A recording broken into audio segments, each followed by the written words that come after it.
तो welcome back, आपका स्वागत है यूट्यूब चैनल पे।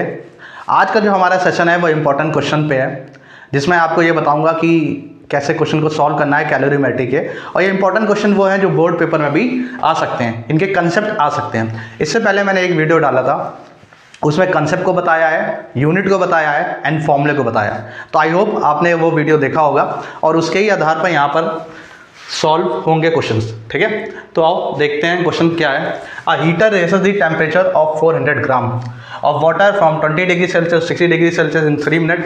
The rate of heat supply by water और स्पेसिफिक हीट कैपेसिटी वाटर की दे रखी है 4200 जूल पर केजी पर केल्विन। क्वेश्चन को रीड किया। जो पहला स्टेप होना चाहिए क्वेश्चन को सॉल्व करने का वो ये है कि गिवन लिख लीजिए आप। गिवन क्या क्या दे रखा है? मास दे रखा है कितना? 400 ग्राम। ठीक है, और क्या दे रखा है? टाइम दे रखा है। टाइम कितना दे रखा है? 3 मिनट।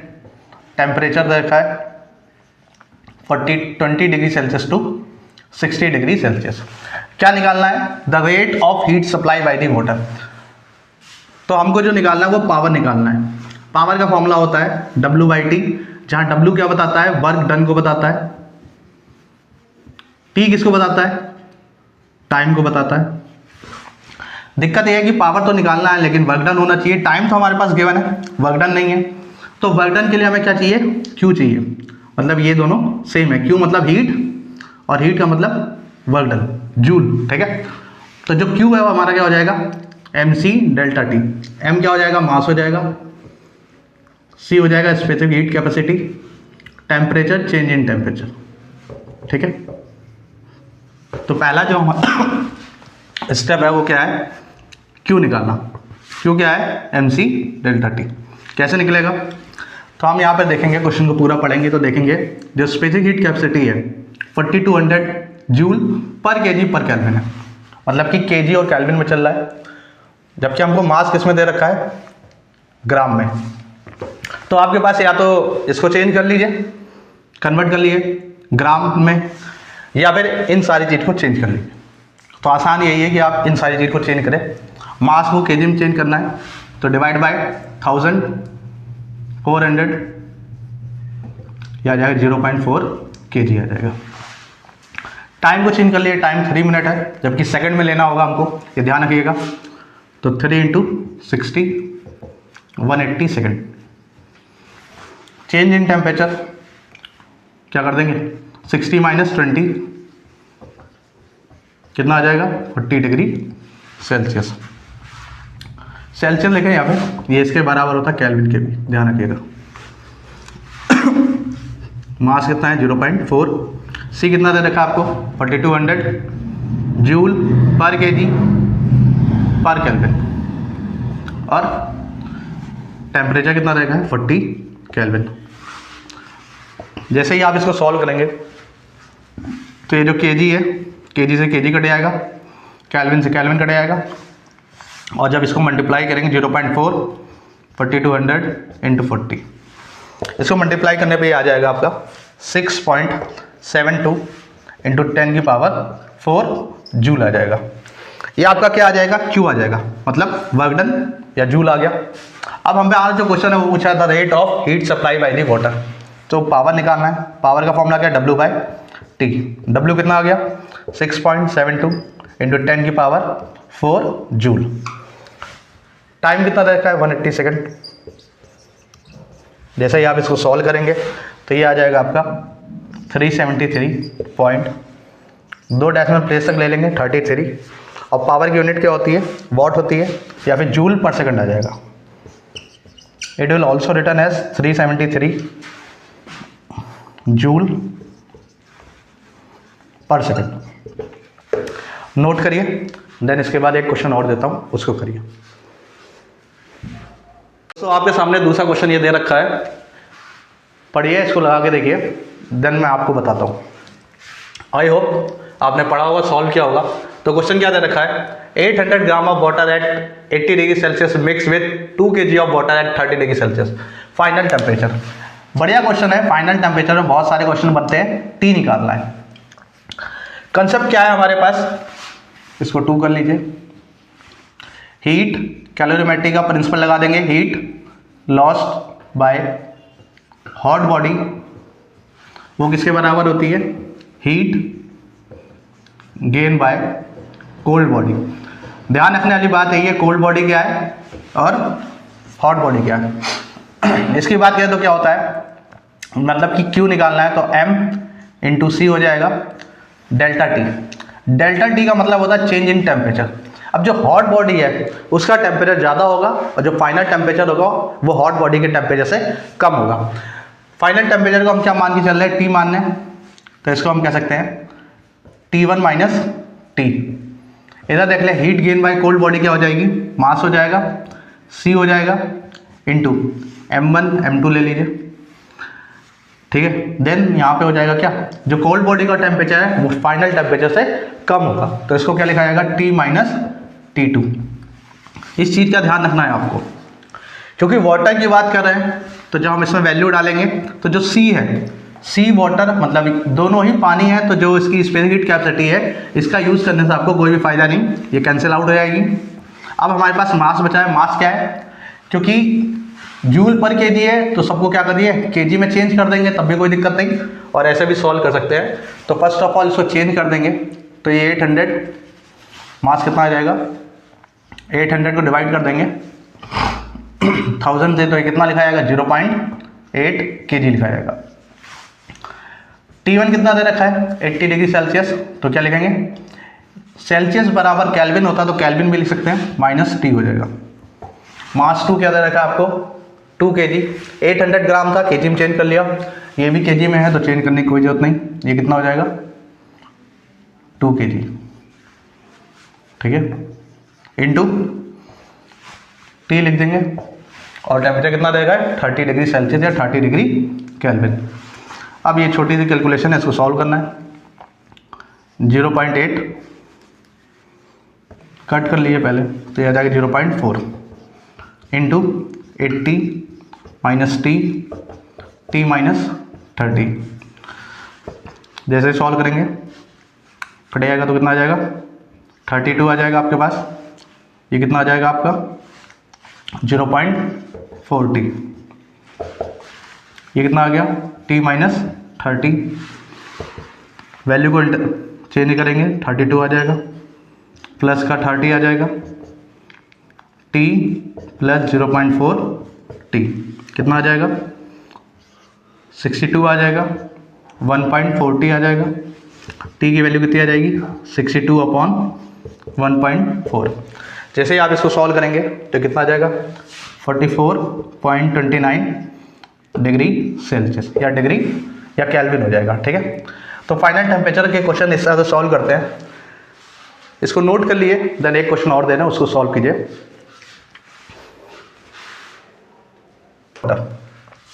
तो आइए देखते हैं क्वेश्चन कैसे लगाएंगे।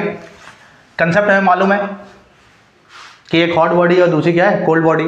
हॉट बॉडी कौन सी है, टेम्परेचर से पहचानी है, तो ये 100 डिग्री सेल्सियस पे मरकरी है और वाटर कितने पे है 20 डिग्री, तो हॉट बॉडी मरकरी हो जाएगी, कोल्ड बॉडी क्या हो जाएगी वाटर।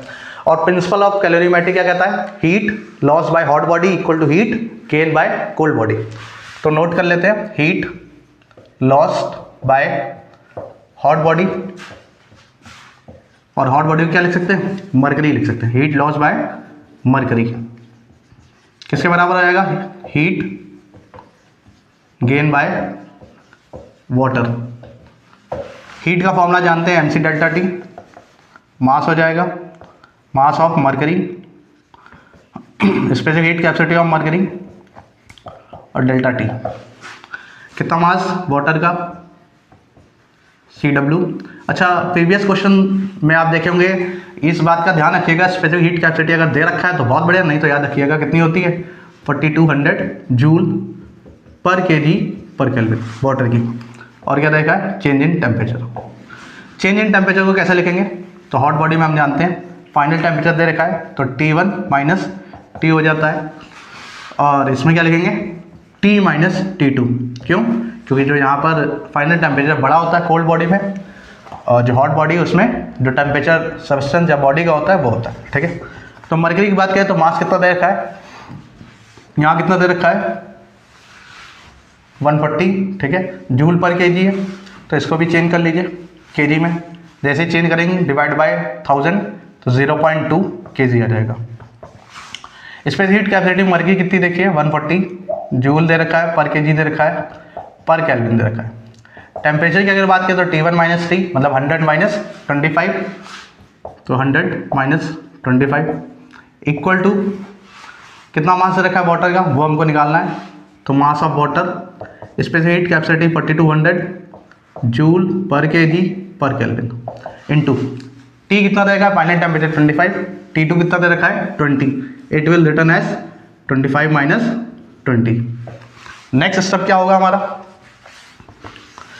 केजी से केजी कट जाएगा, केल्विन से केल्विन कट जाएगा, तो 0.2 आ जाएगा इंटू 140 जूल आ जाएगा, और 100 - 25 75 आ जाएगा। ठीक है, यह हमारे पास आ गया। इधर क्या आ जाएगा mass of water into 4200 joule आ जाएगा, केजी आ जाएगा, केल्विन से केल्विन कट जाएगा मतलब 5 केल्विन आ जाएगा। ठीक है, 5 आ जाएगा। डिग्री सेल्सियस दे रखा है, कोई बात नहीं, हम केल्विन में लिख लेते हैं, केल्विन में लिख लेते हैं, तो यहाँ पे कोई बड़ी प्रॉब्लम नहीं है। अब इसको आपको सॉल्व करना है, तो मास निकालना है, आ जाएगा 0.2 140 जूल 75, ये जूल है ध्यान रखिएगा, हटा देते हैं। 4200 जो जूल है, जूल से कट जाएगा, ठीक है, केजी ऊपर जाएगा, मास आ जाएगा हमारे पास, और इंटू 5 नीचे आ जाएगा।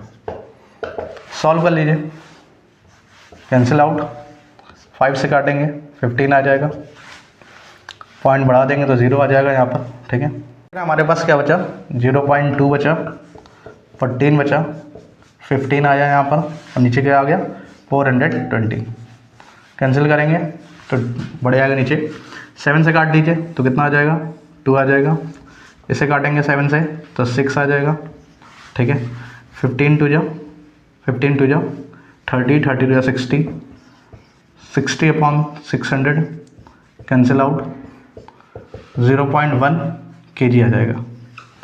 अब 0.1 kg को किस में चेंज कर लेंगे, ग्राम में कर लीजिए, क्योंकि मास ग्राम में निकालना है, तो 0.1 भी हो जाएगा kg में आंसर। और क्या आ सकता है मास ऑफ वाटर, अगर ग्राम में चेंज करेंगे तो 100 ग्राम आ जाएगा। नोट करिए, नेक्स्ट क्वेश्चन दे रहा हूँ, उसको सॉल्व कीजिए। क्वेश्चन 4 देखते हैं। क्वेश्चन 4 क्या कह रहा है, a piece of iron of mass 2.0 kg, mass दे रखा है। थर्मल कैपेसिटी को हम क्या कहते हैं, हीट कैपेसिटी के नाम से भी जानते हैं, 966 joule per degree Celsius. How much heat is needed to warm it by 15 degree Celsius. क्या क्या गिवन है हमारे पास, सी डैश दे रखा है 966 जूल पर डिग्री सेल्सियस, मास दे रखा है 2.0 kg, और टेम्परेचर दे रखा है कितना 15 डिग्री सेल्सियस। क्या निकालना है, हाउ मच हीट मतलब क्यों निकालना है। तो हमारे पास क्या रिलेशन है, C dash heat capacity equal to होता है heat upon change in temperature. तो क्यू का फॉर्मूला क्या बन जाएगा, C dash into delta T.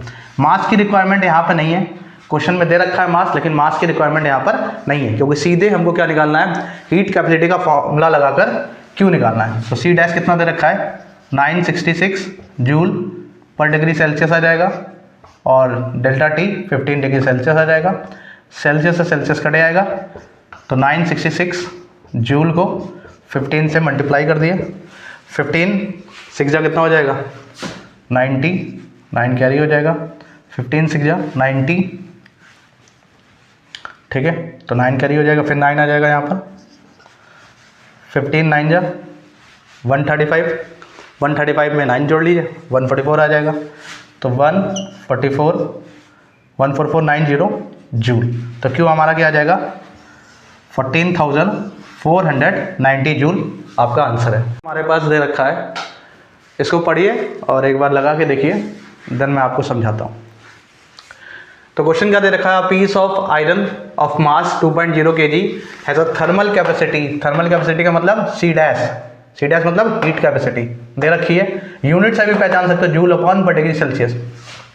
इस पे जो हीट कैपेसिटी निकालना है, कंसेप्ट ध्यान रखिएगा कि हमने पढ़ा है कि जो हीट कैपेसिटी होती है Q, मतलब हीट निकालने का फॉर्मूला क्या है mc डेल्टा टी होता है, जहाँ पर C क्या होता है, स्पेसिफिक हीट कैपेसिटी होता है। तो अगर हम बात करें C की, तो C क्या हो जाएगा हमारा Q mass into delta T आ जाएगा। और Q अपॉन डेल्टा टी हमने पढ़ रखा है क्या होता है, C डैश, तो C डैश अपॉन मास। तो एक क्वेश्चन ये पूछा था, राइट द रिलेशन या right the formula between specific heat capacity और मास। तो फॉर्मूला क्या हो जाएगा, स्पेसिफिक हीट कैपेसिटी जो होता है, मतलब C होता है हीट कैपेसिटी अपॉन मास। अब अगर हमें क्या निकालना है, स्पेसिफिक हीट कैपेसिटी निकालना है, तो हमारे पास फॉर्मूला दे रखा है in the case of heat capacity. तो C डैश की वैल्यू दे रखी है 964, तो C equal to 964 joule per degree Celsius आ जाएगा। मास कितना दे रखा है हमको, 2.0 kg, तो कोई दिक्कत नहीं, और हमको SI यूनिट में लिखना है, तो 2 से कट कर देंगे आप, कितना आ जाएगा 482 जूल आएगा, डिग्री सेल्सियस आएगा, और kg माइनस 1 मतलब पर kg, तो 482 जूल पर डिग्री सेल्सियस पर kg, ये इसका आंसर हो जाएगा। तो कंसेप्ट क्या था, Q equal to M into C into delta T, और ये पूछा था heat capacity thermal heat capacity में क्या रिलेशन है। आप इस बात का ध्यान रख के क्वेश्चन को कर सकते हैं, ये दे देगा ये निकालने पूछ लेगा हीट कैपेसिटी, तो फॉर्मूला बना के आप इसको सॉल्व कर सकते हैं। ठीक है, आई होप आपको समझ में आया होगा। 4-5 जो क्वेश्चन मैंने कराए, शेयर कीजिए, सब्सक्राइब कीजिए। Thanks for watching, have a nice day.